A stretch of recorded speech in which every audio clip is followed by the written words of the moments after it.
light illuminates their imperfections, hence their attempts to dull your shine.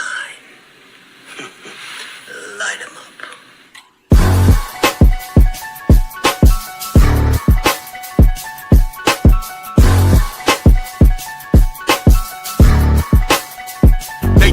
My name and flowers grew right out the brown soil. My vision's clear as glass, the robe is purple satin plus the crown's royal. Allow me to give you a demonstration. Holding your breath, waiting for me to fail only brings hyperventilation. See, I'm a soldier that's ready for any situation. So me and life double dated my trials and tribulations. Won't be remembered for not speaking out. I Google map my whole approach, so I chose not to take the peaceful route. I promise I can't make this shit up. I shed a tear, then use the mic stand to hold my chin up. They plot and strategize on different ways to make me give up. That's easier said than done, like a woman that's 9 months pregnant doing sit-ups. Yeah, I read the book of life, defeat was never in my story. Just brutal fights on the battlefield that's bloody and gory. Showing off is a fool's idea of glory. Call me foolish, stand in the clutch, I make them drop like I was Robert Ory. See, in this world you gotta sink or swim. Boy, I'm a legend, when I die my presence never will be felt again. This greatness rare, but see, I kept it in. Isolation in the demons, guardian angels been my only friend. I've been at war with myself in silence. Had a mental malfunction, forced to go into hiding. I hope you're watching right now, because then you're going to understand whoever get in my way, I'm a dog walk their ass. What's going on, y'all? It's your boy, Big Mike Raider. We're back again for another show. Welcome to the Big Mike Raider Show right here. I'm your host, Big Mike Raider. You already know the deal, man. We got 38 in the building. We got some things to talk about. One of the dominoes fell as far as head coaching positions for us that pertains to the Raiders. We got one guy that we interviewed, and Mike McDaniel went to the ops. He is now the offensive coordinator of the Los Angeles Chargers. We're going to talk about it. We're going to talk about the coaching candidates who seem to be the favorite. We're going to go over around pretty much all the experts. What are they saying about head coaching wise, particularly Clint Kubiak, Jesse Minter, and we're going to get to know a little bit better about Davis Webb, right? Kind of one of those names that kind of popped out of nowhere. We're going to learn about him just a little bit, and then you guys already know we're going to go Fernandomania 2.0. That's what we've been doing ever since the season ended. Fernando Mendoza, everybody's talking about him. From First Take to Colin Cowherd to, name the podcast. Everybody's talking about Fernando Mendoza, and we're going to cover it right here. I'm going to give you my reactions on a few clips and a little life advice at the end right there for Fernando Mendoza. We're going to talk about it. But, guys, we got 54 in the building. I need for you guys to do some things for me. I need for you guys to like the thumb, hit the sub, and share with your folks. Hey, like the thumb, meaning hit that thumbs up. Hey, hit the sub, hit the subscribe button, and share it with your folks. We're trying to make this thing grow. We're almost at 6,000 subscribers. Hey, I'm excited, man. This whole offseason is going to be pretty fun. We're going to be covering Fernando Mendoza ad nauseum. If you're tired of hearing about Fernando Mendoza, this is not the right channel. We're going to be talking about him from now on all the way to the 2026 NFL draft when he's holding up that silver and black number 1 jersey for the number 1 pick overall. Guys, it's 63 in the building. And hey, salute to everybody that's here, man. Let me acknowledge you guys. We got CGR kicking this thing off with 5 Big Mike Raider memberships. I appreciate you, CGR, man. If you want to become a member of the Big Mike Raider fleet, hey, go ahead and hit that link up at the top. It's pinned at the top. Go ahead and hit the link. It's the best way to support what we got going on over here at Big Mike Raider, man. Hey, I appreciate you, CGR. As always, one of my best supporters here, and the mod father himself right there, man. Let me see who else is in the building. Let me keep scrolling. We got Taino Raider in the building. We got AZ Raider 520, Rosetown Native 707 in the building. Another member of the Big Mike Raider fleet. He said he was first up. Demokes is in the building. Let me see. Yeah, I was a little bit late. Hey, this producing your own show, it's a little tough, man. I had some downloading issues, and I probably should have started a little bit early. I got some push-ups in. I got a workout in. And then I looked at the time. I was like, oh, let me get to cooking. So sat down and started downloading all the videos I wanted to put up, and kind of ran out of time. So I appreciate you guys with the patience. Nonetheless, let me see. Louis G23, another member of the Big Mike Raider fleet in the building. Hey, salute to you. Thanks for popping in. We got Alec M 5377. We got Planet Raiders own Franklin Skinner in the building. We got Ant in the building. Salute to you, man. Thanks for popping in. We got Predator Kingdom. Yeah, man. Thanks for popping in, bro. Let me see. We got Mad Mike 851. Dominique 5 in the building. Let me see. We got Rosetown Native 707. And then we got Ben Bad Baby. Yes, sir, in the building. One of the biggest supporters here. Hey, become a member, though. Just playing, man. Much love to you, bro. Let me see. We got Acklo Stewart in the building. JX Raider. John B. Raider. And, hey, who else? Oh, my bad. Ben Bad is a member. My bad. Let me keep scrolling. Who else is in here, man? Shout out to everybody here. Silver and Facts also in here. Mr. J. Will 619. Appreciate you guys. Ja Yem 1. He says, Mike, should I put my whole life savings on Mendoza being the number one pick? I will not give you that advice, but if it were me, I would think about it, to be honest with you, man. I will not give you that bit of advice for sure. Let me see. I already put that he's Raiders quarterback on his LinkedIn. Yeah, I saw that. I don't know if that's real. I got to go check out his LinkedIn. That's pretty dope if it is true. Fernando Mendoza is a dog, man, off and on the field, man. I love Fernando Mendoza. There was something in that air that night. The stars were bright. Fernando. Hey, love it, man. Crank up the ABBA, man, if you want. Let me see. We got Dan Tessier in the building. Salute to you. Silver and Facts. Yo, Big Mike, what do you think about McDaniel going to the Chargers? I don't like it. We're going to talk about it, man. We are going to talk about it. We got Troy Gill, 2619. Good to see you too, man. And, hey, Akio Stewart in the building. So let's talk about it. You guys already know top of the news kind of pertains to the Raiders, but it's, AFC West, right? And we got to have a serious discussion after this, guys. We really have to have a serious discussion. So, the Los Angeles Chargers are expected to hire former Miami Dolphins head coach Mike McDaniel as their new offensive coordinator, replacing Greg Roman to partner with coach Jim Harbaugh and Justin Herbert, bringing his innovative West Coast Shanahan-style scheme, focus on a strong running game and efficient passing to unlock Herbert's potential after withdrawing from other head coaching searches, the Raiders being one of them, right? The decision was reportedly influenced by the chance to return to California and work with Herbert, despite interest from other teams like the Buccaneers, Eagles, Raiders, other teams like that. So he will be the offensive coordinator for the Chargers. His new partnership, he'll be working with Jim Harbaugh and Justin Herbert. So some of the scheme that you're going to be looking for this coming season from the AFC West, our AFC West rival, he's known for that innovative system with heavy motions, complex run concepts, and simple reads designed to make plays easier for the quarterback. So he's a very quarterback-friendly guy, right? That's beneficial to Justin Herbert, who has underachieved since he became a Charger. But what is new, right? Every Charger who goes over there seems to underachieve. You know, the expectations up here and the achievement is down here. That's what we have with the Chargers, right? Previous success, right? You guys already know, led the Dolphins offense to high rankings in yards and scoring during his tenure, developing Tua Tagovailoa. He also previously served as a 49ers OC and run game coordinator. The opportunity to coach Justin Herbert and return to California were significant factors in his decision. So right now the deal isn't fully signed, but reports indicate he's chosen the Chargers over head coaching opportunities and is expected to commit. So why does this matter to us, right? Unlocking Justin Herbert, which a lot of people have been waiting. All the experts, all the pundits, all the talking heads have been waiting for Justin Herbert to be unlocked, right? It seems to be that Mike McDaniel might be that guy to unlock this dude, right?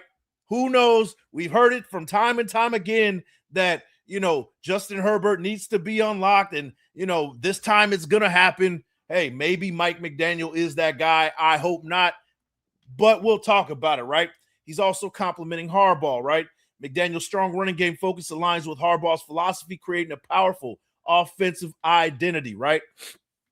They have a 1-2 punch over there with Omarion Hampton. He'll be the second-year player over there, and Kamani Vidal. 1-2 punch at running back. I don't know if Najee Harris is coming back, but they already got a formidable backfield with those two right there. So one of those things that we kind of have to look after, right, as a Raider fan.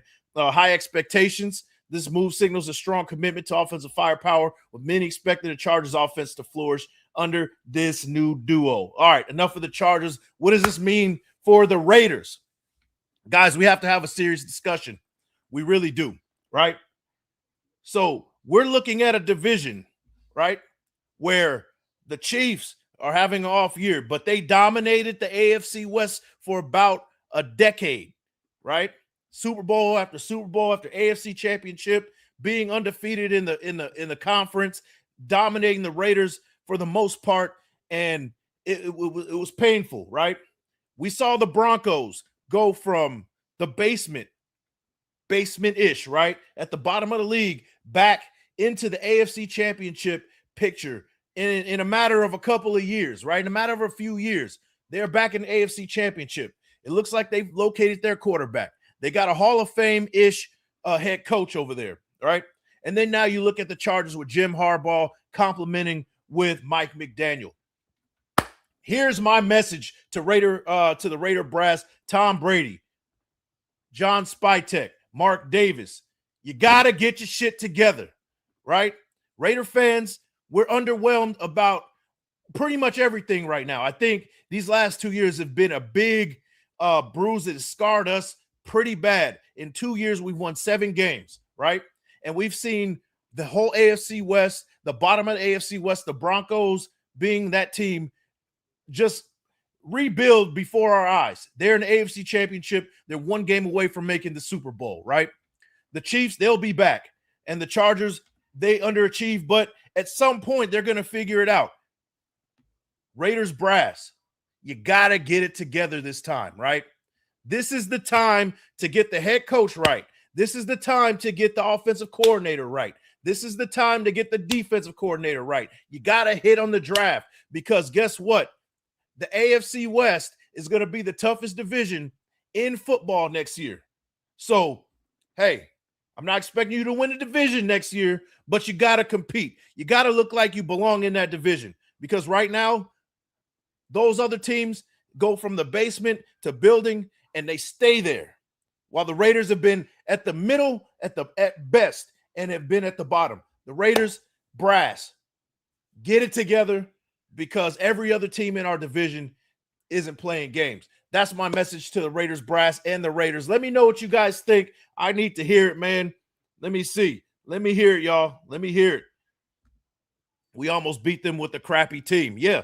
And once we get the head coaching together, we're going to be all right. And guys, we have 127 in the building. You guys already know the deal. Like the thumb, hit the sub, and share with your folks.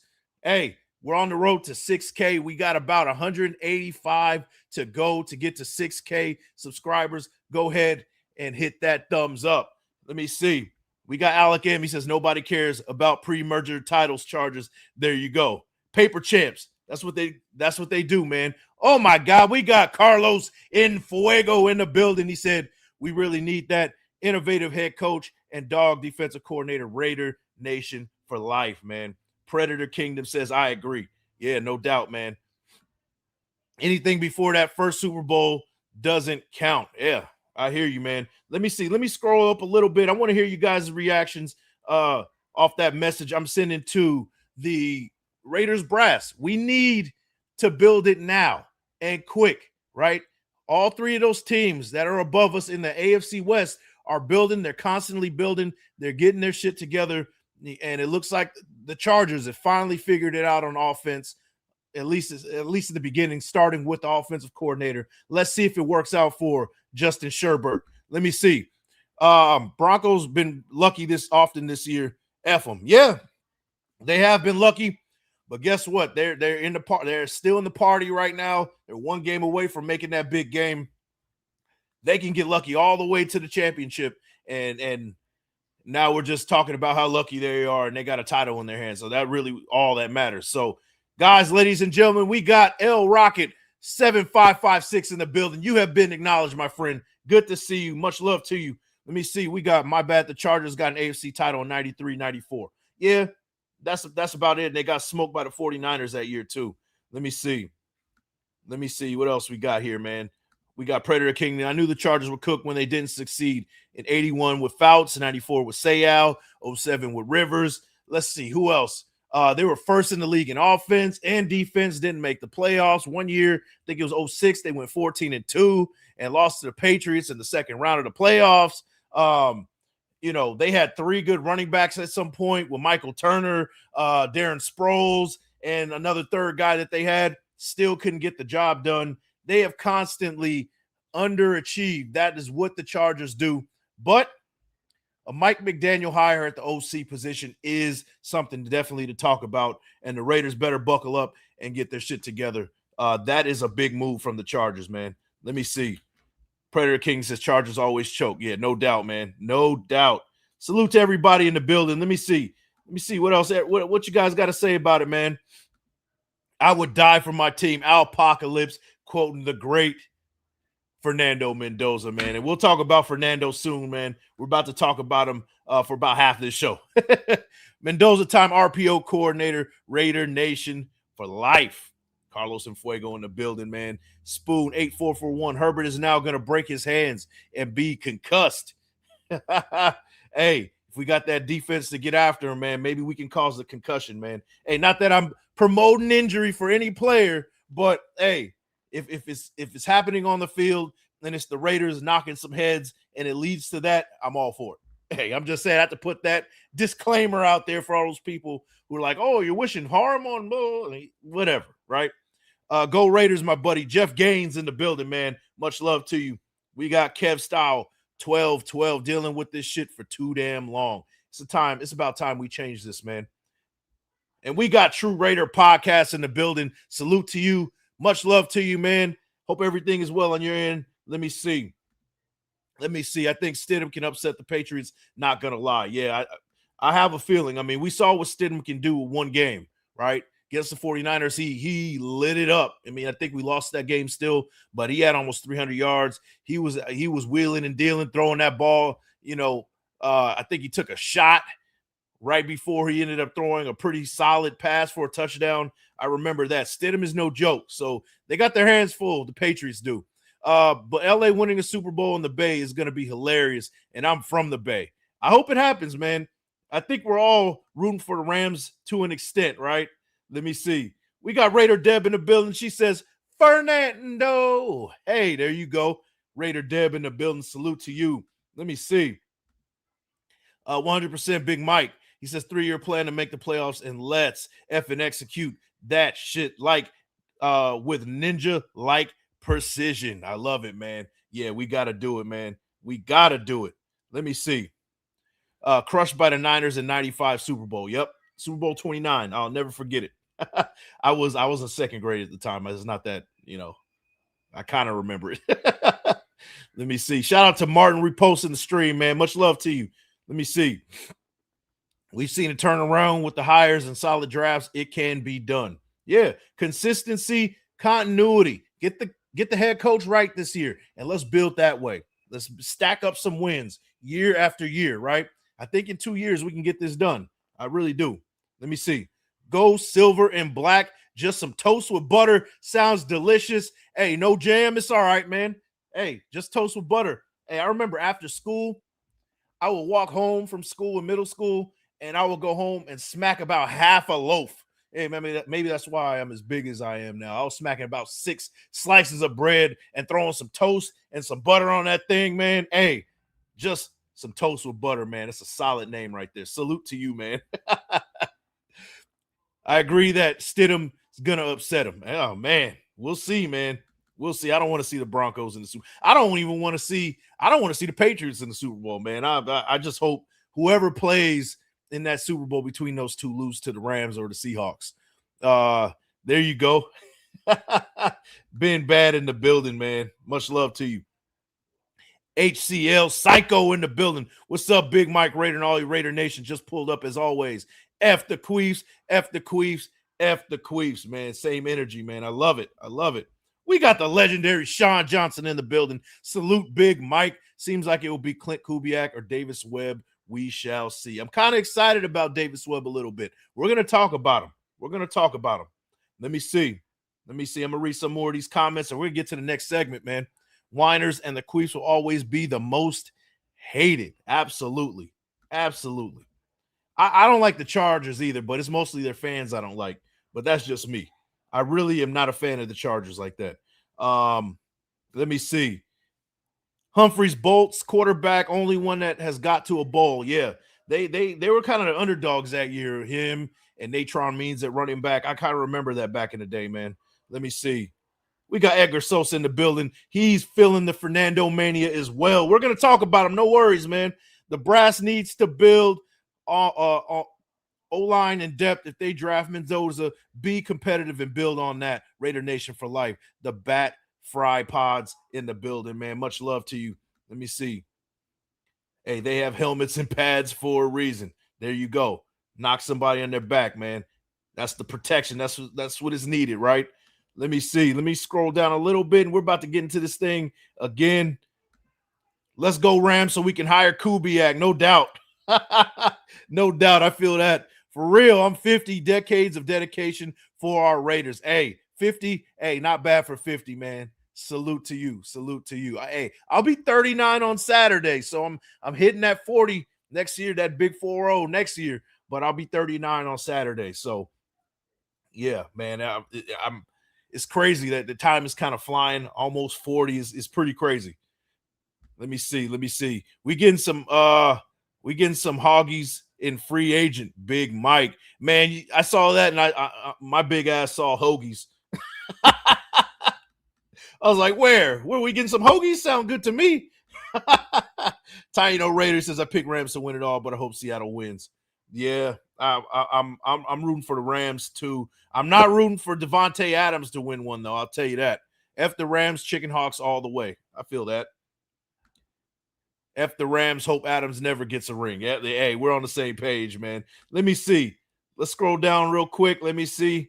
Hey, salute to you, Raider Deb. I appreciate that. I might be on Saturday. It'll be real early on Saturday if I do come on. So hopefully you guys are awake. I'm probably going to do it like 6:30 or 7 because I got some things going on in the morning. So, hey, let me know if you guys want to see me bright and early in the morning on Saturday for a little birthday celebration, man. Let me know, y'all. Let me know. But with that, let's talk about the next segment. I want to share with you guys a few clips about what people are saying about our next head coach, possible next head coach. Let's talk about Davis Webb. Davis Webb is one of those mystery guys that kind of popped up out of nowhere as far as the coaching names are concerned, right? When I initially saw us interviewing Davis Webb, I was like, wait, I thought he was still in the league because I remember him being a backup for numerous teams. And I was like, oh, he's in the head coaching realm. Isn't he pretty young? I remember when he got drafted.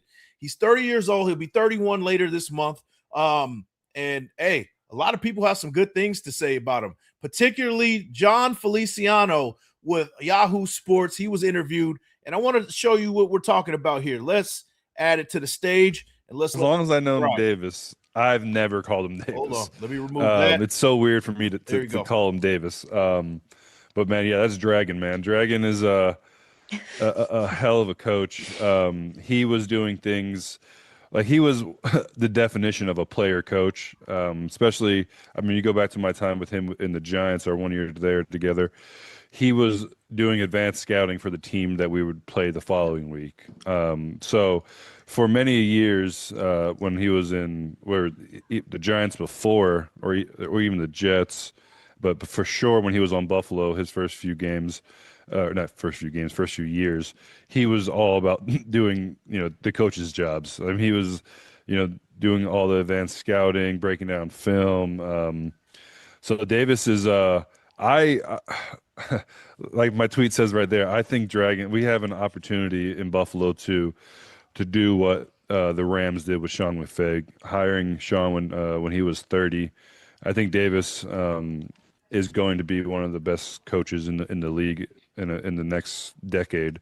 And I mean, I think I'm not the only one. He's getting a second interview with the Raiders. He's getting another interview with the Ravens. So like he is becoming a hot commodity. So there you go, guys. That was John Feliciano talking on Yahoo Sports, some podcasts on Yahoo Sports about Davis Webb. He's close friends with him, had nothing but praise for him. And one thing that really popped up that was pretty interesting was the fact that he said he could possibly be the next Sean McVay coming up, right? Nobody knew who Sean McVay as a head coach, as a coach coming up when the Rams hired him, right? And maybe this is the spark that the Raiders need. Bring in a young, innovative head coach that can really set the tone, can really change the culture, right? We kind of had that with John Gruden in the late 90s when we hired him at 31 years old, kind of changed the culture. In about 2 years, we were a team that was kind of struggling, not necessarily in the basement, even though that 97 season, they did only win, I think it was like 4 games, ended up having picking up Charles Woodson, that overall number 1 overall pick, but or was it number 2? I can't remember. I was a kid at that time. But anyway, you guys get it. They got John Gruden in, things changed. And, we saw the same thing with Sean McVay. Struggling franchise, brought in Sean McVay, and they haven't looked back since. Maybe we do need to kind of follow that recipe and bring in a guy like Davis Webb. Let's get to know Davis Webb just a little bit more. Let's talk about him, right? Davis Webb is the current offensive pass game coordinator and quarterbacks coach for the Denver Broncos and is considered a fast-rising coach in the NFL. He transitioned into coaching after a 6-year playing career as a quarterback in the NFL. And you heard it from John Feliciano. Even when he was a backup, he was doing advanced scouting for the teams that he was going with and preparing for the following week and helping the team out in that sort of manner. So he was already kind of dipping his feet in the coaching realm at an early age, and coaches and executives saw this, and now they really hold him to high regard, right? Playing career in college, he played at Texas Tech from 2013 to 2015, and then transferred to University of California, Berkeley for his senior season in 2016. Threw for 83 touchdowns in his college career, almost 10,000 yards, drafted by the Giants in the 2017 NFL draft, spent time with the Jets, the Bills, and so on and so forth, right? Only started 1 game, retired from playing in the 2022 season, and was hired in 2023, 2024 by Sean Payton to be their quarterbacks coach. So that's kind of where it started with him. This season, he became the offensive pass coordinator while retaining his position as quarterback coach. So at only 30 years old, Webb is already a head coaching candidate and has interviewed with teams like the Ravens, the Raiders for the head coaching vacancies. Webb comes from a coaching family with his father having coached the high school football in Texas for over 3 decades and was even asked to consider a coaching role while still playing for the Bills. He has earned praise for his ability to develop players, including the Broncos rookie quarterback Bo Nix, who set franchise rookie records under Webb's guidance. So that's important, right? This is very intriguing to me after reading this, right? And after seeing that, right? I've been sleeping on Davis Webb, right? He has the coaching pedigree. His dad's been a coach for 30 years, right? Check that off the box. Coaching experience, was kind of being a scout, advanced scouting and game prep for his teams as a backup, and retired and went fully into the coaching realm, right? Sean Payton brought him in for his expertise, right? He molded Bo Nix to become kind of where he is right now. It would be excellent to see what he does with a guy like Fernando Mendoza. What would his squad look like? What would his coaching his coaching roster look like? Who would his OC be? Who would he pick as DC, right? It will be interesting. Sharp mind, 30 years old, 31 years old. I'm very intrigued. What do you guys think about possibly bringing in Davis Webb? I like it. If we pick up Davis Webb it'll be man, it'll be almost that like that lightning bolt that the Raiders need, and possibly kind of, I wouldn't say a gamble, but hey, let's see what happens, right? We seen this with John Gruden in the 90s, late 90s. We saw this with Sean McVay. Why can't the Raiders do this with Davis Webb, right?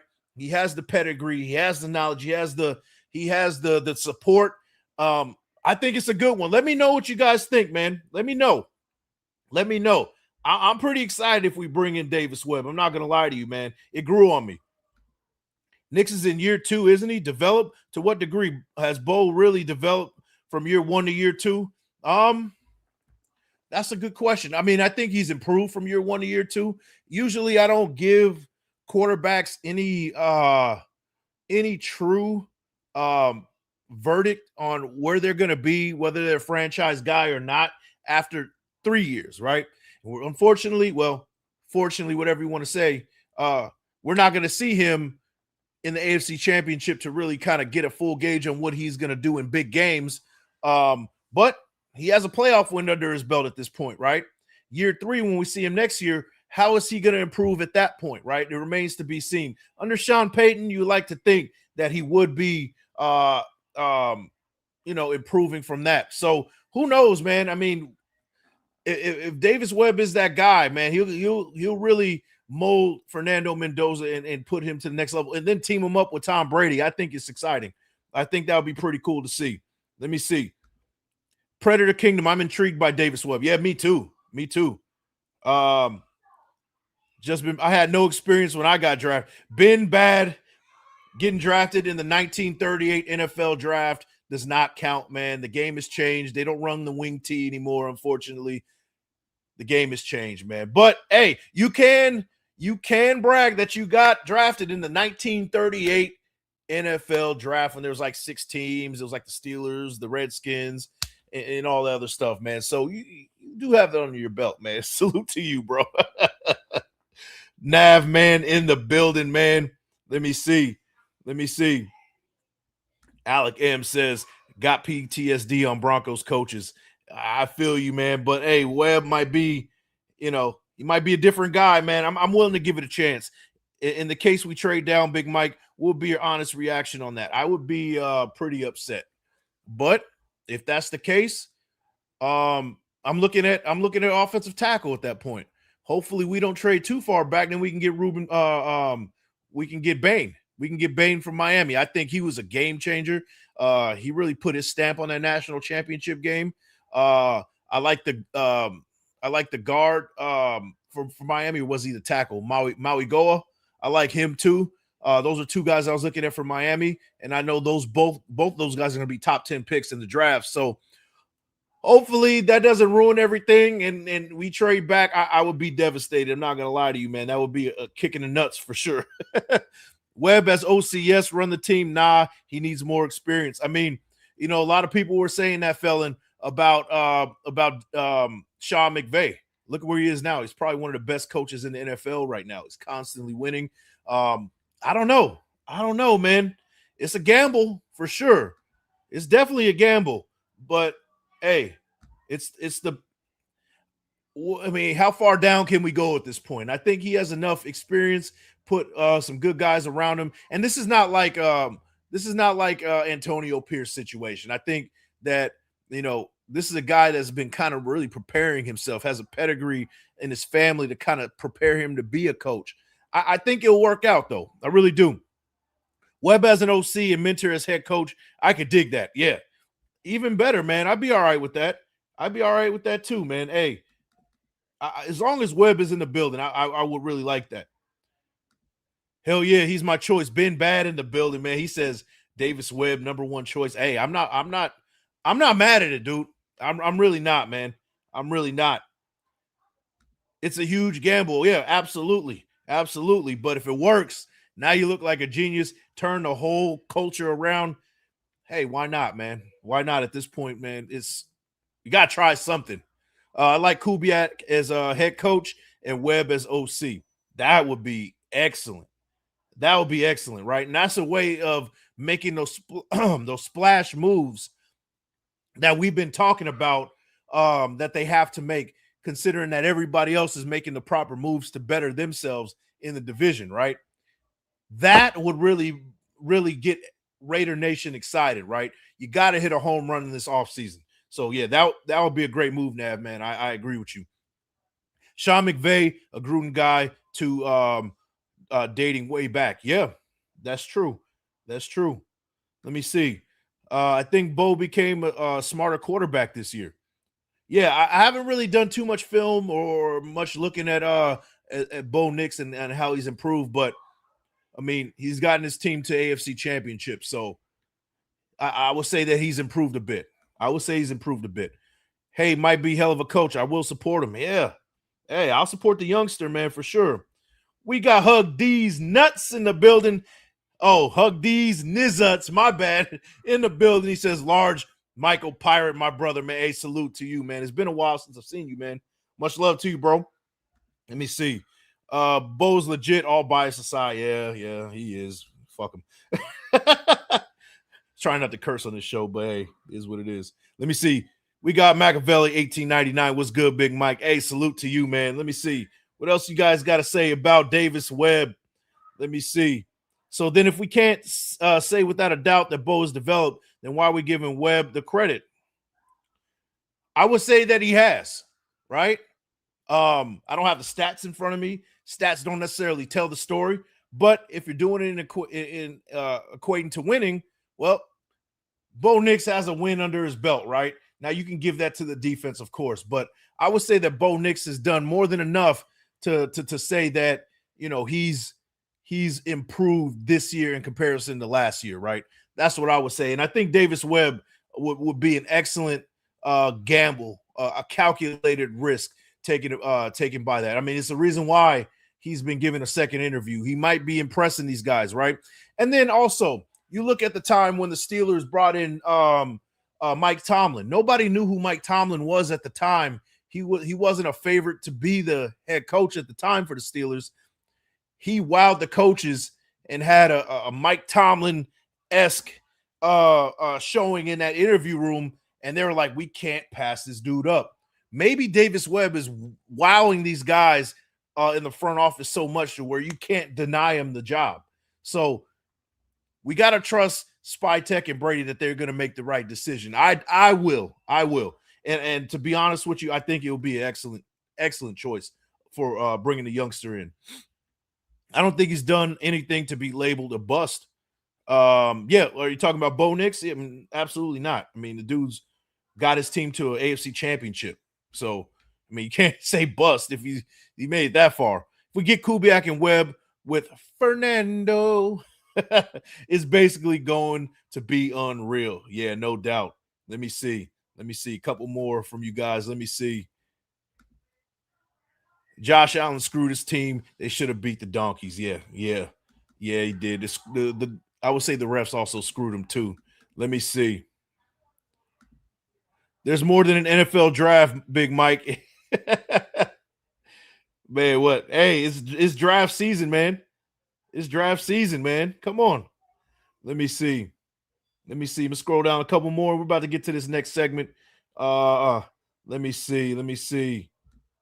People like AP as a player and as a linebacker coach, and look what happened. I mean, you got the AP situation, right? Which I would say Antonio Pierce didn't get the full support from the front office and the Raiders. I think a lot of that is on the front office and the Raiders, to be honest with you. You know, Antonio Pierce wanted to bring a head coach. He wanted to be not a head coach. He wanted to bring in a quarterback. He wanted to move up in the draft and get Jaden Daniels. It was pretty obvious on record. If you also remember, after that draft, he left the office visibly upset after not trading up and getting the quarterback that he wanted. He wanted a quarterback, and the GM said no. They didn't fill the roster the way he wanted in his vision. So I would say that he didn't get that full support that he was supposed to get. I'm not trying to defend Antonio Pierce, but this is not like an Antonio Pierce situation with Davis Webb. I think he has a little bit more He's a little bit more decorated, more polished as a coach.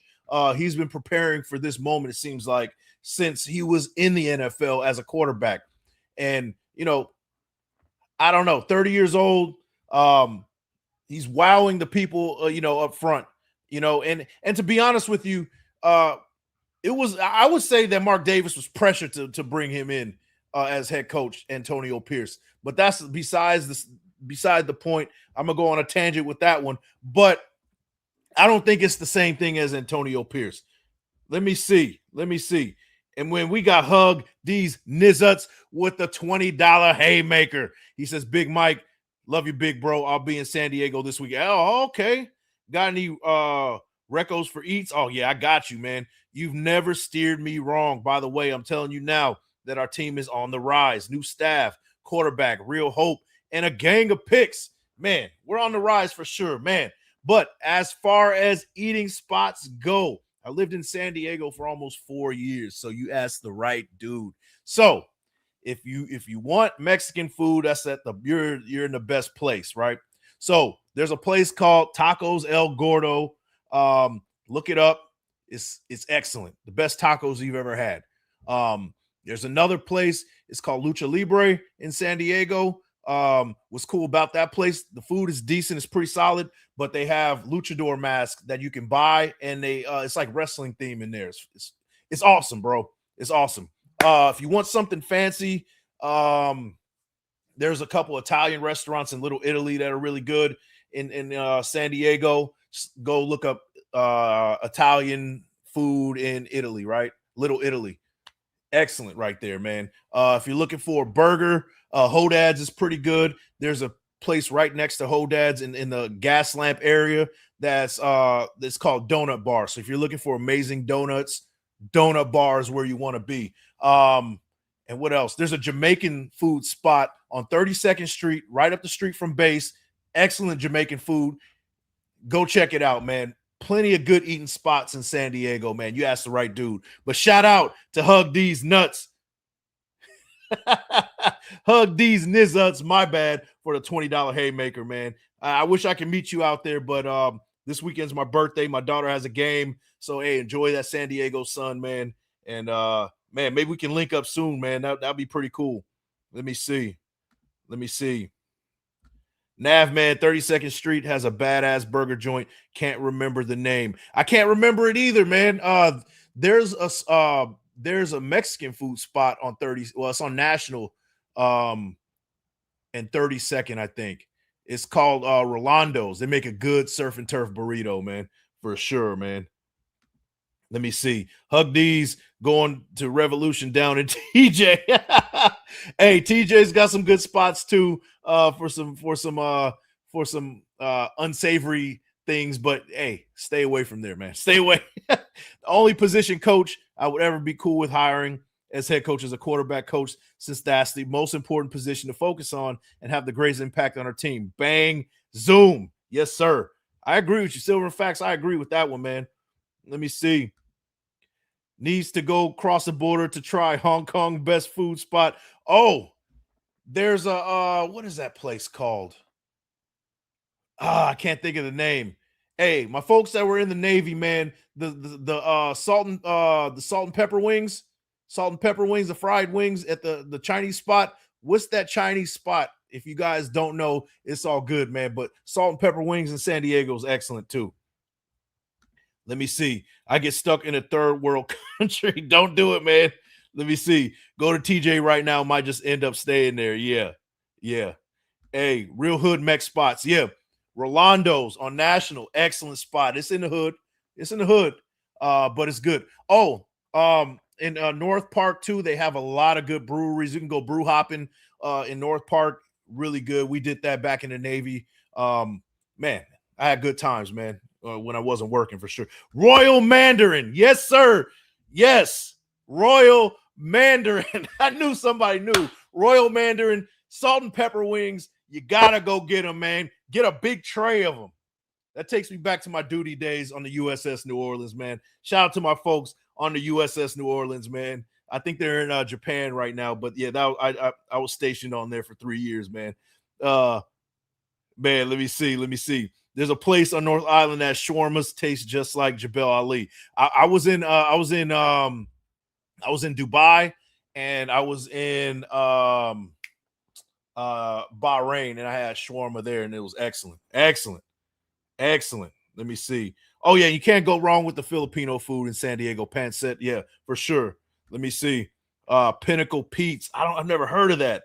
Let me see. I've never heard of Pinnacle Pete's, man. I'm gonna have to look that up. Big T 916. I'm gonna have to look up Pinnacle Pete's. It says, be careful, Hug D's, man. Head on a swivel. Head on a swivel. If you like cougar hunting, Jimmy O's and Del Mar's fabulous. You're not lying, though. Lived in San Diego for 8 years. Many pelts. Jimmy O's and Del Mar, y'all. Catch a fish out of the ocean and eat it. Facts. Much love to you, man. We definitely got off track, but we're about to talk about some more stuff. Let's hear what Schultz have to say about the Raiders coaching vacancy. Raiders are believed to be focusing on an offensive-minded head coach to pair with the likely number 1 overall pick and Indiana quarterback Fernando Mendoza, alongside weapons like Brock Bowers and Ashton Jeanty. I've heard a lot of Clint Kubiak and Davis Webb mentioned here. Jesse Minter, a defensive-minded coach, has come up as well. But within league circles, the belief is that this will ultimately be an offensive hire. The question is simply, who will that be? Now, John Spytek and Tom Brady will make that decision collectively. It's probably worth mentioning that Brady has been calling a number of Seahawks games of late and has another one Sunday in the NFC Championship game. Why is that important? Because Brady's had a first-hand look at Clint Kubiak's offense. And he's been putting on a master class on how to run an offense predicated on explosiveness, balance, and brilliance. There you go. So it looks like it's down to 3, to be honest with you. It looks like it's Clint Kubiak, it's Davis Webb, and it's Jesse Minter. Those are the final 3 that we're looking at, right? Let's learn about a little bit about Clint Kubiak. We talked about him a little bit.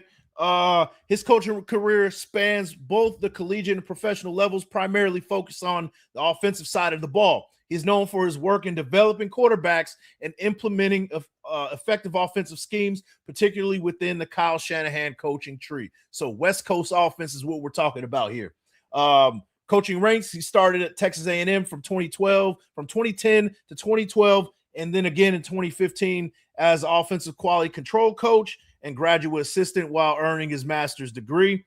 And he coached wide receivers at the University of Kansas. And in his early NFL roles, he started his NFL coaching career with the Vikings as a quality control and assistant wide receivers coach. He later joined the Broncos as an offensive assistant, working with quarterbacks like Case Keenum and Trevor Siemian.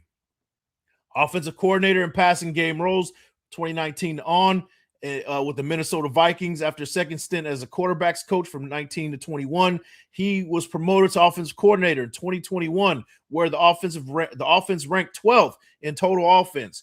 Broncos in 2022. He returned to Denver as the passing game coordinator and quarterbacks coach, eventually taking over play calling duties during the season.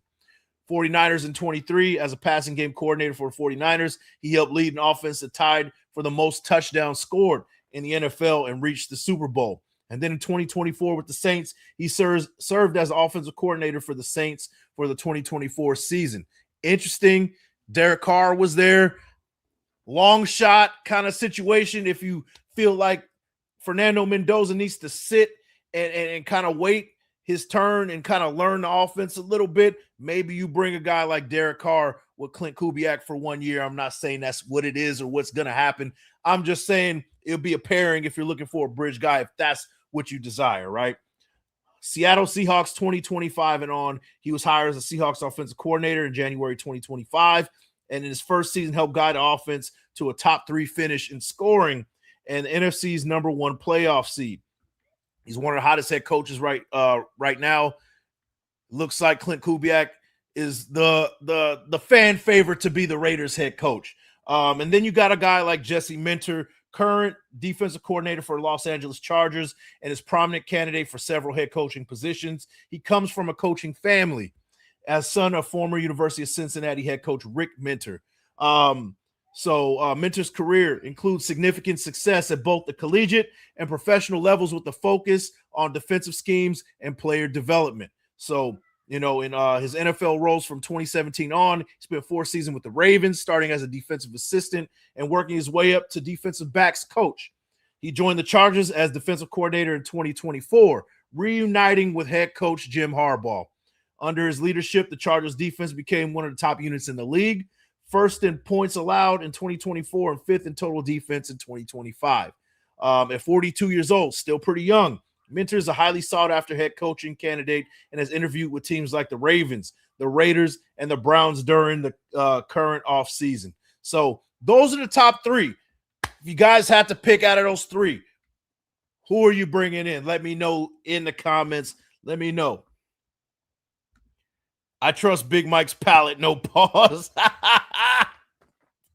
Yeah, you got to pause out when that's a little weird, bro.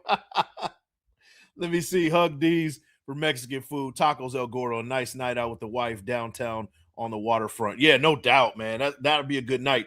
If you're trying to get fancy, go across the bridge and go over there. What is it? What is it called? Like, I forget the name of. You cross the bridge, that fancy area where you can't speed. You'll get pulled over. You guys will help me out. But yeah, they have some nice spots over there too. Don't be surprised if he goes to Buffalo. Are you talking about Kubiak? I kind of have a feeling. That's my gut feeling on that one, Ben Bad, for sure. For sure, man. Let me see. Raiders need to add some more talent on defense for Minter to work with. I agree. I agree, particularly at the linebacker and corner position, and bring a defensive tackle in for sure. For sure. Let me see. So Alex951S says Kubiak. He's a Kubiak fan for sure. Let me see. Mr. J. Will sounds proper. Good looking out. My Idaho CCW valid there. I'm sure it is, bro. I'm sure it is. Let me see. Coronado. If you want to go to Coronado, it's a little fancier type of scene, but they have good cuisine there and some nice things to do over there. Some romantic things you can do with the wife for sure, man. Let me see. We got wasted talent in the building with the $5 haymaker. He says, want to pull up, bum? Hey, you want me to send you the link? I'll send you a link, bro. I'll send you the link. Let me see. 1 second. Let me send you that link. Let me see. Actually, I'll do it. I'll do it through here, man. Let me see what we got. Let me see. 1 second. We might be getting a wasted sighting here. Let me see in just a second. Let me pull up. There you go. Copy. And then I'm about to send it to you on Instagram, Wasted. Let me see. Wow.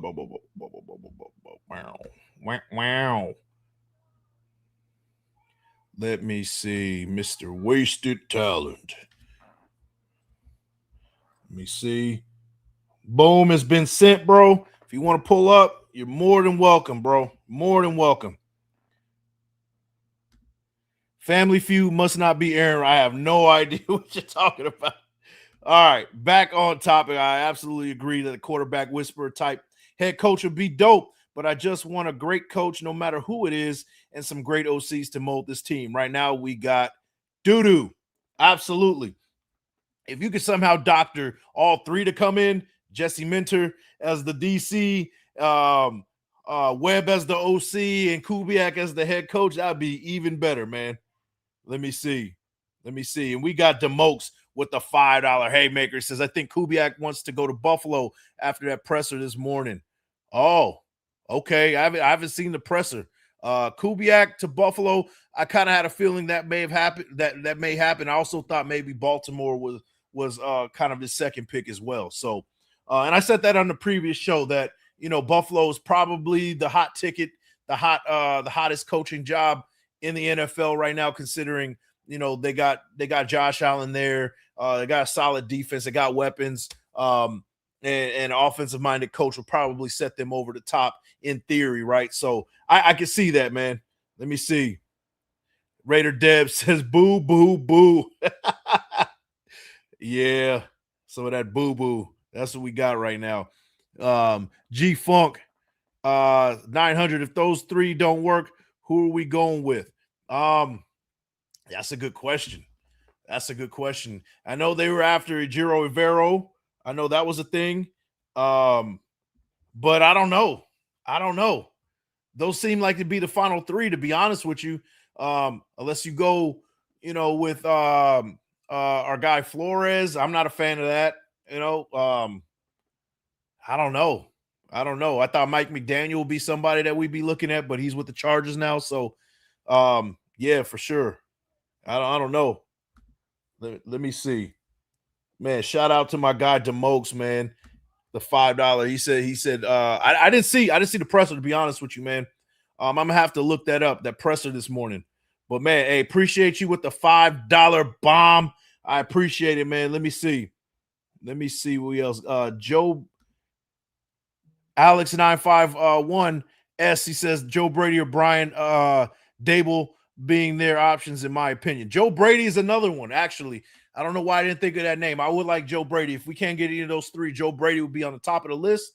And then Brian Dable for sure, kind of following that one. But we'll see. I haven't heard anything about Brian Dable being interviewed or interested, but it would be cool. It would be cool. Let's trade the first, second, and third round picks for Josh Allen. Hey, if we can do that, I think I'm all for it, to be honest with you. Let Jack Del Rio develop Mendoza. I don't think Jack Del Rio's coming back, man. I don't think Jack's coming back. Let me see. Shout out to Felix Sevilla.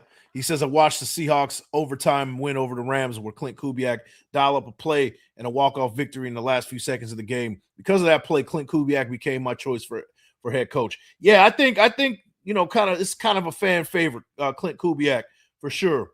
For sure. Wasted old head ass watching Family Feud. Bing!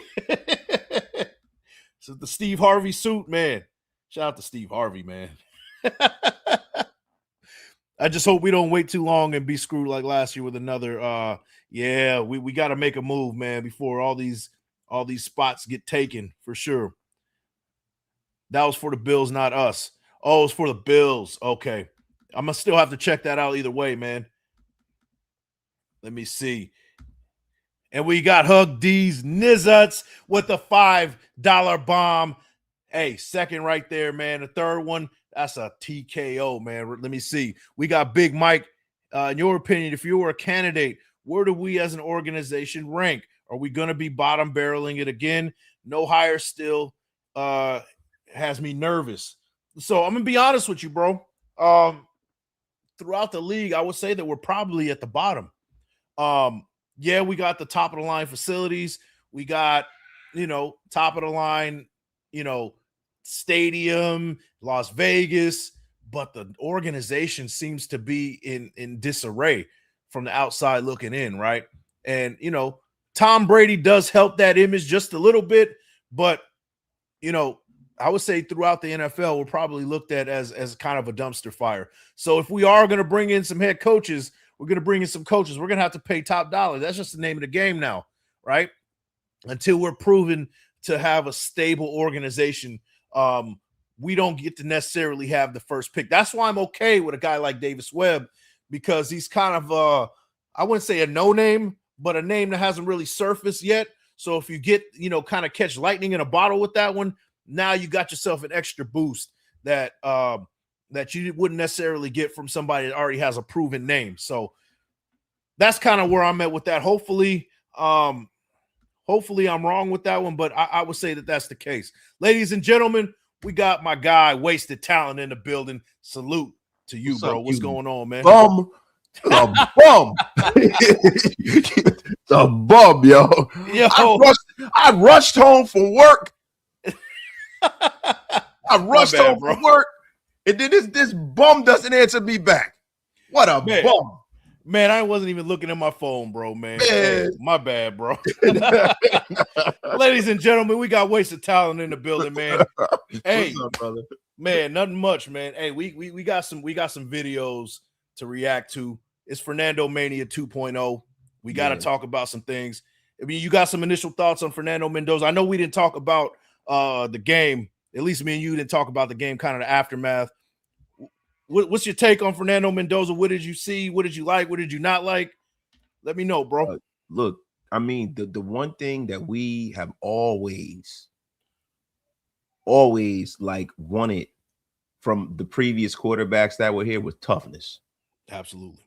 Yo, he showed that, you know, and the thing is, for me, for quarterbacks, right, there are a lot of guys that are really talented, right? And there are a lot of guys that throughout my years watching the game who have lit it up in college.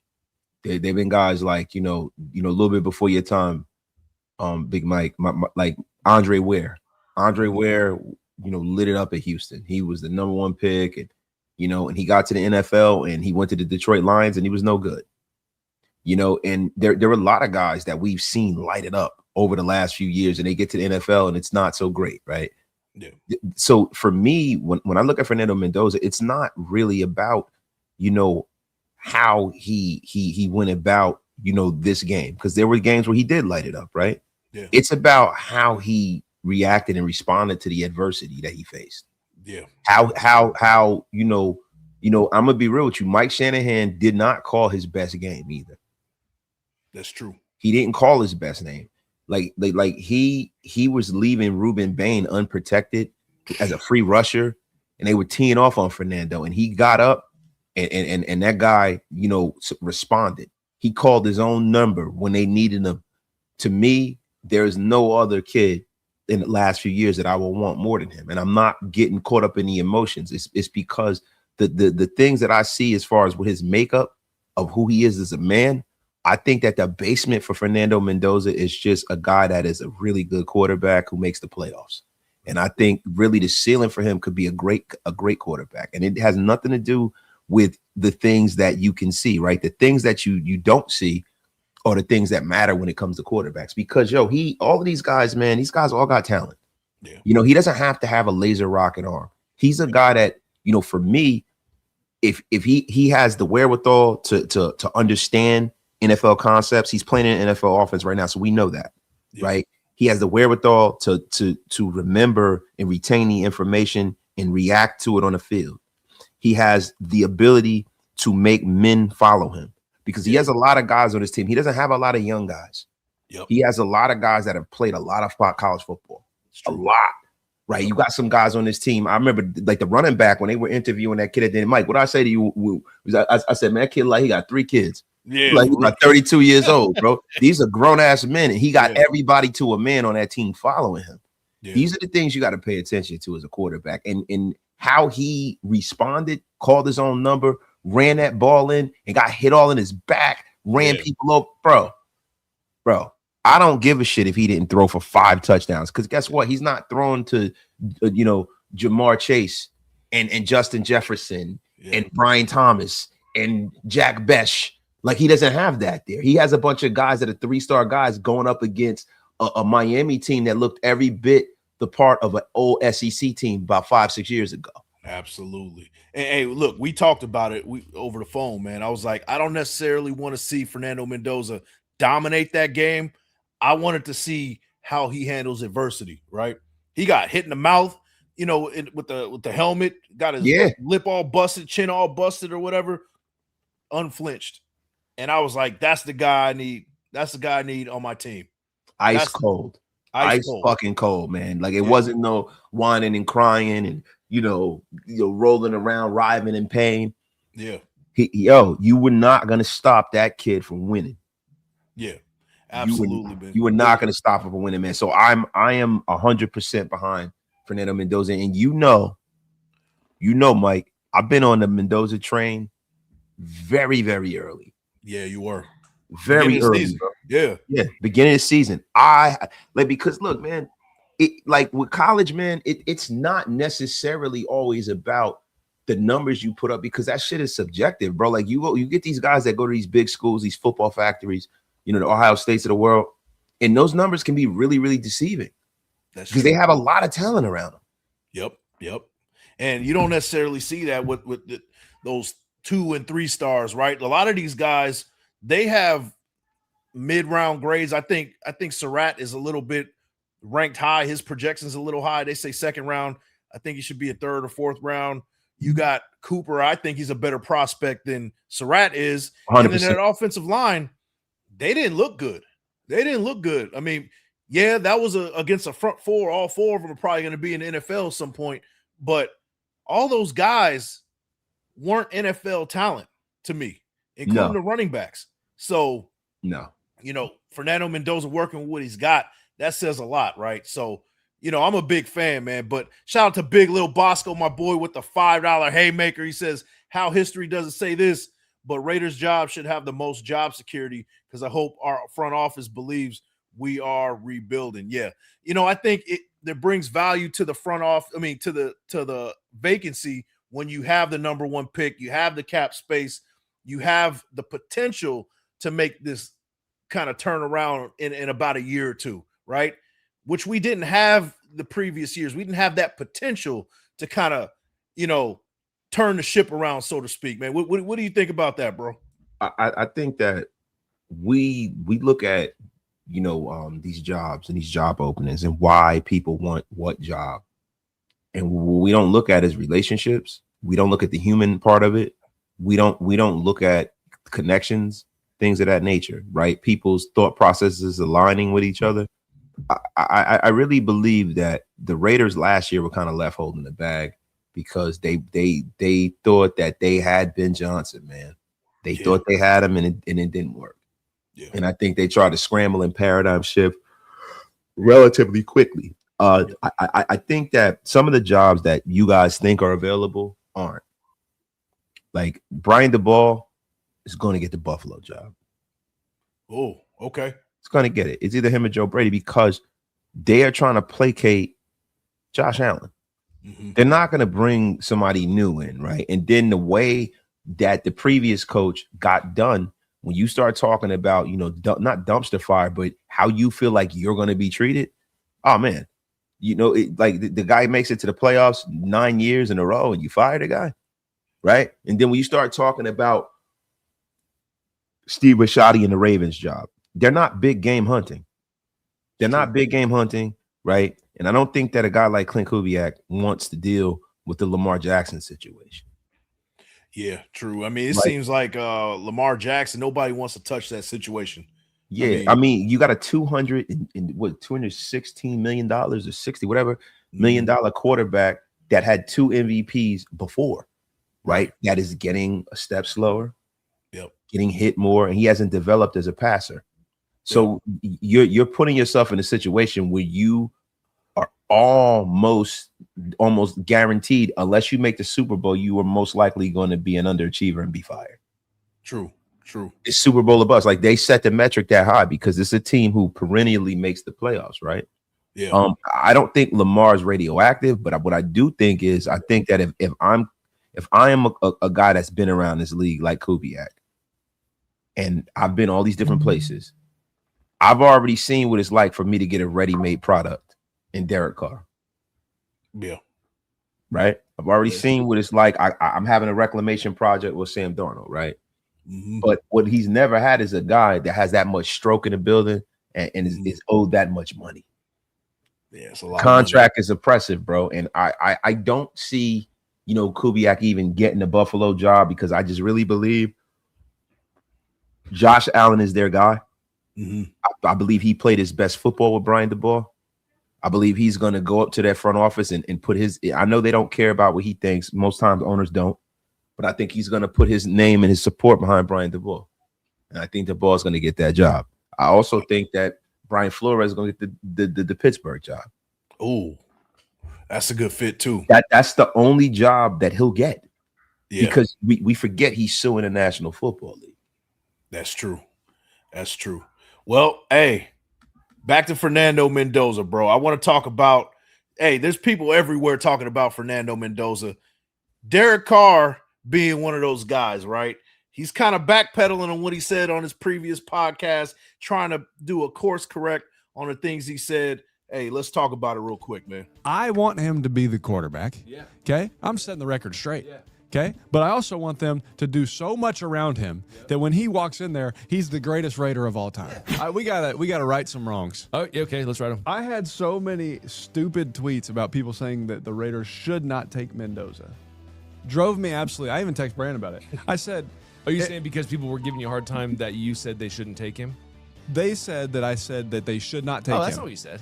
I said they should not take him unless they fix everything else. Exactly. So if you can go spend the money and fix everything else. So for the record, he should absolutely be the first overall pick, which I said he is the undoubtedly number one overall Especially pick. after that scramble on fourth. It was amazing. That quarterback run. I want to see him in silver and black so bad. Great. I love him. That was great. But I don't want to see him get beat down and see that happy face not be able to look into that camera during that interview. Even when his lip got bloody, I was sad. I was sad. Like he's don't the first hit player him I've like actually, that. Yeah, don't touch him. Don't touch him. Mendoza's the number one overall pick, but in free agency, you better spend every bit of your money. So that's Derek Carr kind of backpedaling a little bit from his previous comments when he said that, hey, I don't want the Raiders to pick him up. He did say that. I don't know why. Let me know what you think, bro. What you think about Derek Carr and his comments, man? Bro, look, you know what I thought about him. You know what I mean? I think that, look, bro, I'm trying to show you something, bro. I'm trying to send you something. I got to find it on my computer. I want to show you exactly how I feel about this situation. Big Mike, I'm sorry that I am not okay. Yeah, we're gonna open that. Bring it on up. Bring it on up, brother. Let me see. Why didn't it pop up? Hold on. There you go. That's what I think about Derek Carr. Player hater of the year. Yes. Yo, I'm telling you right now, this is what I think about Derek Carr. I think he's being a hater, and I think that he's a snowflake, and I think that he got called on his haterdom because we saw his thinly veiled, I'm such a good guy, I want to see him do well shit. And then he got called on it, and now he's trying to put roller skates on. DC is a hater. And I wish that I could have taken that picture and turned his hand around and gave him a pimp chalice. Right. hate. He said, listen, I want to go home. Buck Ness's got to put some water in his mama's bowl. Player hater of the year with the meanest jean jacket right there, straight from Levi's. I mean, it has tassels. Hey, sis, let's vacuum that coat. Man, so there goes, man. Hey, shout out to Reese Rock with the $2 haymaker. He says Carr fumbles that Mendoza touchdown for a touch. That's a fact. The one that Mendoza ran in, Carr wouldn't even take off. He wouldn't even run.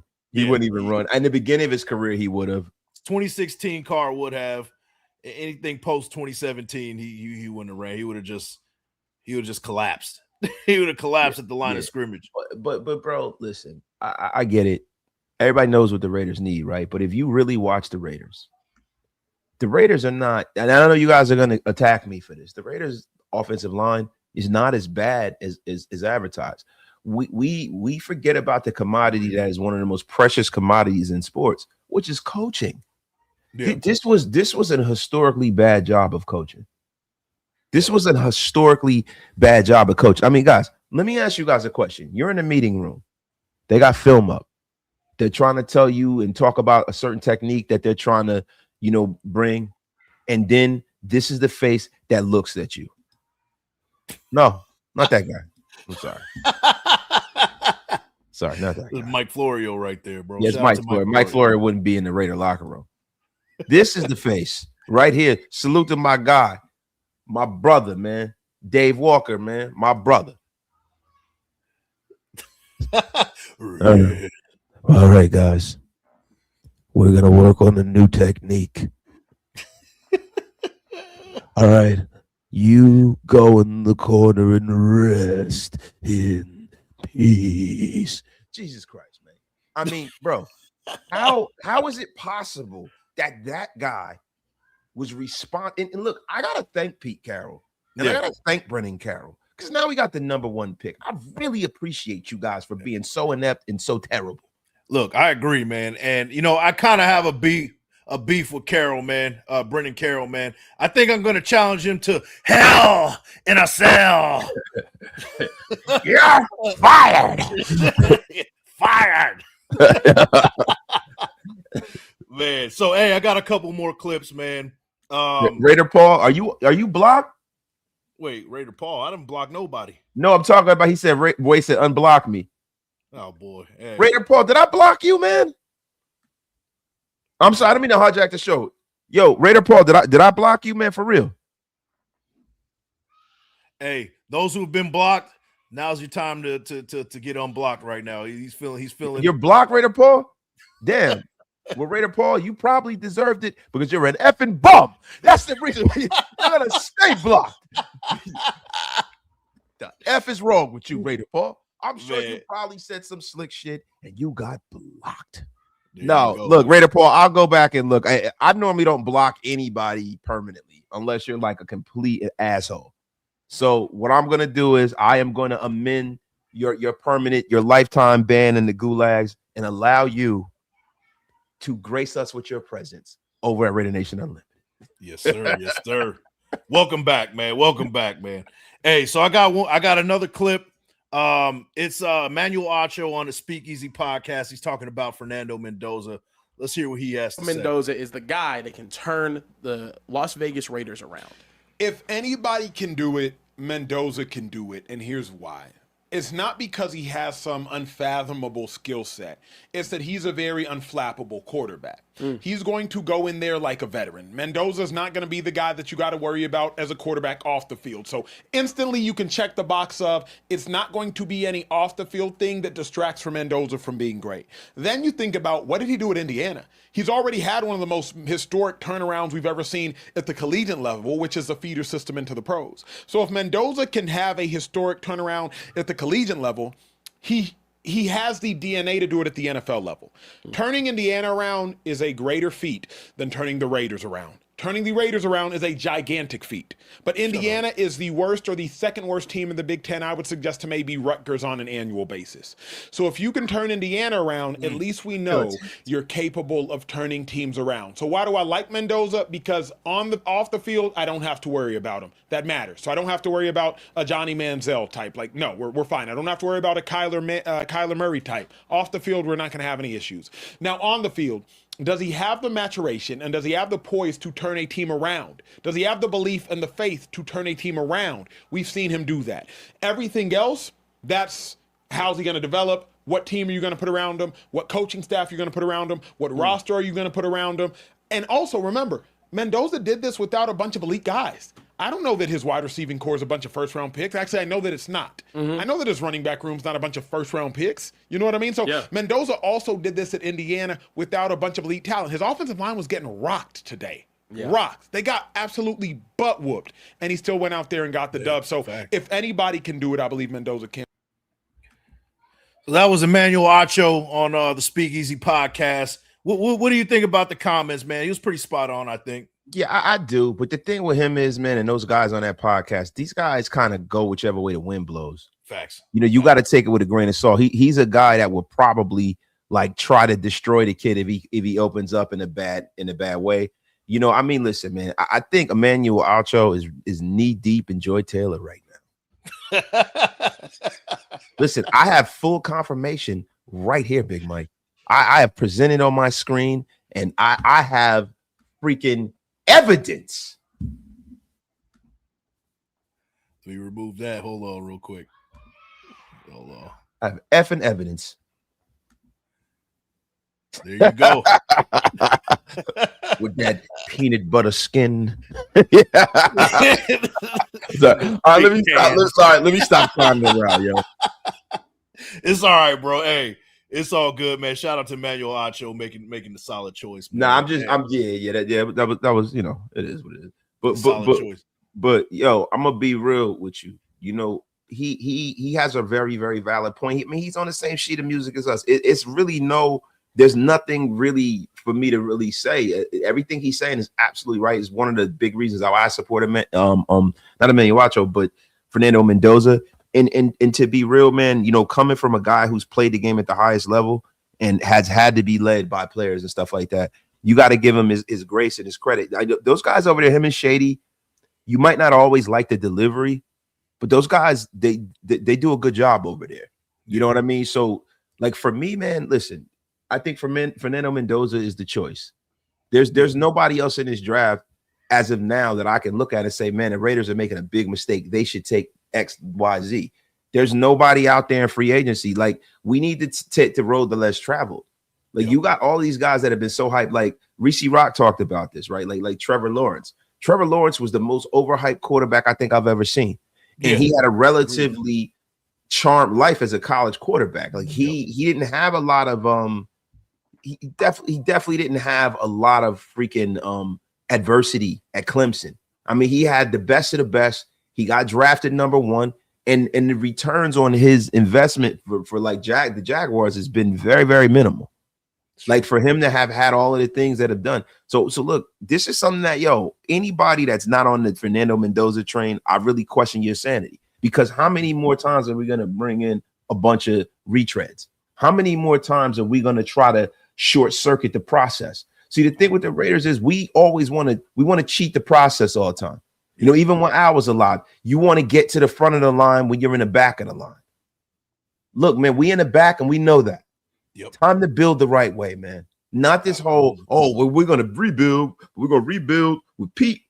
And then we're going to go out here. We're going to get us a retread quarterback that's never really been good. And then on the side of that, we're going to go out here and we're going to go not get him any weapons. I mean, what the F are we doing here? Yeah. It's we've been kind of running on that hamster wheel for years at this point. And it's a pretty obvious answer. It's time to bring in Fernando Mendoza. I think we already kind of beat that ad nauseum at this point, right? Like, Fernando Mendoza's our guy. Yeah, facts. Right. Shout out to Manuel Acho on that one. Yeah, for sure. But hey, it's time to give Fernando Mendoza a little life lessons, man. A little life advice. We got Ricky Williams talking about his experience with Fernando Mendoza and when he first met him. And interesting question that Fernando Mendoza presented to him. I want to show this to you. I mean, not to put him out there, but we were in the back walking to the dais for like the Heisman brunch, and he was talking to Tim Tebow. I was talking to someone else, and I overheard him talking, and he was asking about girls. I tried to be a really dedicated football player, and I think I was. But I couldn't be so dedicated that I put girls to the side.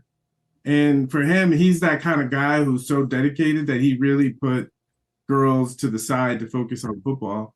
And he was asking advice on, eventually I'm going to have to get into girls. So you guys got any advice for me?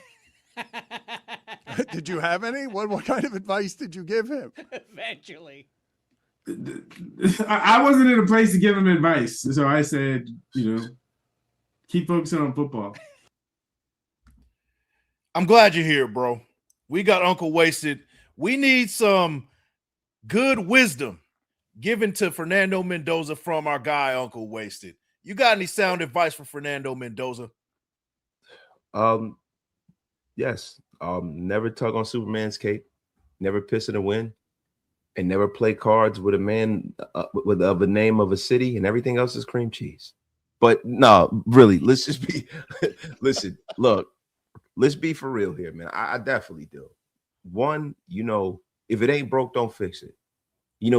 Love and it all, and as a young man, you have to ask yourself what you're in it for and be honest with your intentions with the women that you're dealing with and how you go into that construct, right? So it's like, you gotta be honest with yourself. You gotta say, hey, man, do I just want to sleep with women?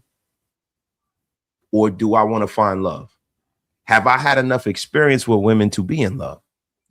How do I know I'm going to handle it once I get in love and then I get the money too and I get the notoriety too, right? I think Fernando Mendoza should really focus on football first and foremost, right? Absolutely. I think that, if you build the foundation of your life with hard work, everything else that comes is easy and it's a blessing. Yep. But the thing is, man, just maintain your principles and who you are. Everybody's not built to be a player. Everybody's not built for it, bro. Everybody's not built to be. I'm sorry. There was an alert that came in from Adam Schefter. It says, Flo, I think that the Minnesota Vikings, the defensive coordinator, Brian Flores, has signed a contract extension with the Vikings. If he does not receive a head coaching job this cycle, he will be back with the team as a defensive coordinator, guys. There goes that name off the board. So, well, if he doesn't receive a head coaching job, because he's already, interviewed, you don't know how that's going to turn out. He might get offered, but I'm gonna be real with you, man. I think he's persona non grata in the National Football League. Yeah, for sure. But yo, with Fernando Mendoza, you gotta know thyself before you deal with someone else. Absolutely. And he needs to understand he's a Catholic guy. He has a great family construct. He loves his mother. He has to realize that if he gets out here and he does start dating, there are a lot of toxic women. There's a lot of women that are going to put things on you, babies, disease, all these things. And if you haven't been dealing with a lot of different women and, at this point in your career, this has got you that far, not really, chasing chicks, he should stay doing that. And I'm going to tell you why he should stay doing that, because the right woman will reveal herself to you if you're doing the right thing. Absolutely. Absolutely. I couldn't say it any better, man, but the Raider fan in me wants him to get, a pop star as a woman and hype it up, let the NFL hype it up, because usually when that happens, it just works in that team's favor. So I mean, what do you think? How about let's go full porn star? How about we just have they had one that I wasn't aware of.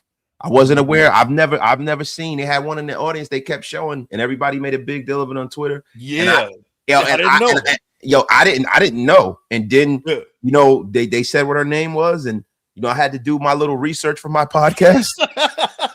and I'm research. Listen. I'm gonna be real. Look, and to be real with you, like kids out there, that's a dark world right now, right? And I'm not really, I make a lot of jokes about that world, but I don't watch that stuff because it gives you a warped sense of reality, and it's very demonic. And just me being the man that I am, and at the age I am, I don't deal with it. You know what I'm saying? But hey, man, maybe she was there for him. It's like, nah, she wasn't there for him. Now she's a Miami fan. But yeah, man, bro, that brother, man, he one of them guys, man. I can tell. I don't know him personally. He don't need to get into this pool with these toxic women nowadays, bro. That joker need to go find him a girl that's on the evenly yoked, a girl he grew up with. Get your girl you grew up with that you can, that knew you before who you are now. Don't get no new booty. Get your new chick. Get your old chick that you know. Yeah, all jokes aside, man, that's the way to go. Somebody that you knew, somebody you met in the master's program. He's getting his master's from Indiana right now. Somebody that's kind of along the same lines as you, that's going to help you make money, build, and it's not going to cost you any problems in the long run, man. Bro, if I didn't marry my wife, I wouldn't be married right now. Yeah, because listen, man, I was a piece of work when I was single. But if I didn't marry my wife, somebody that I knew and grew up with, I wouldn't be married. Absolutely, man. Hey, I agree with you, man. Hey, that's all I got, man. Now's the show. Hey, shout out to 325 in the building. Much love to you guys. This is your first time here. Make sure you guys like the thumb, hit the sub, and share with your folks. We're trying to get to 6K. We're about 180 away. It's your first time here.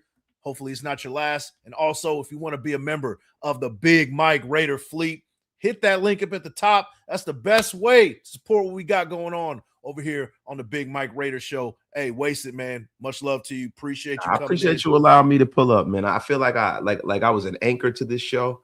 I feel like I dragged this show to a screeching halt. No, man. And I'm gonna be real for you. I blame Taino Raider. Hey, Taino Raider is to blame for all of this. I agree. It's Taino's fault.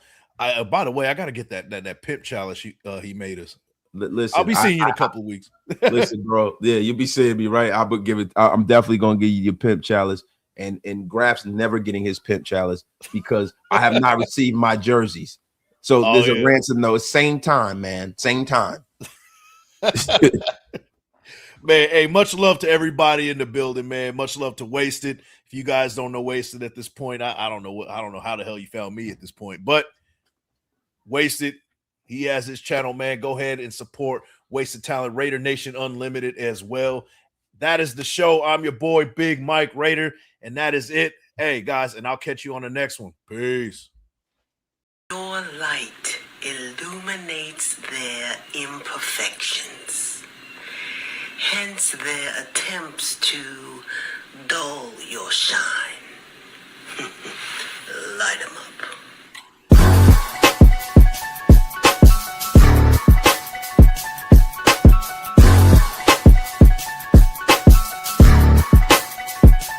Dirt on my name, and flowers grew right out the brown soil. My vision's clear as glass, the robe is purple satin, plus the crown's royal. Allow me to give you a demonstration. Holding your breath, waiting for me to fail, only brings hyperventilation. See, I'm a soldier that's ready for any situation. So me and life double dated, my trials and tribulations won't be remembered for not speaking out.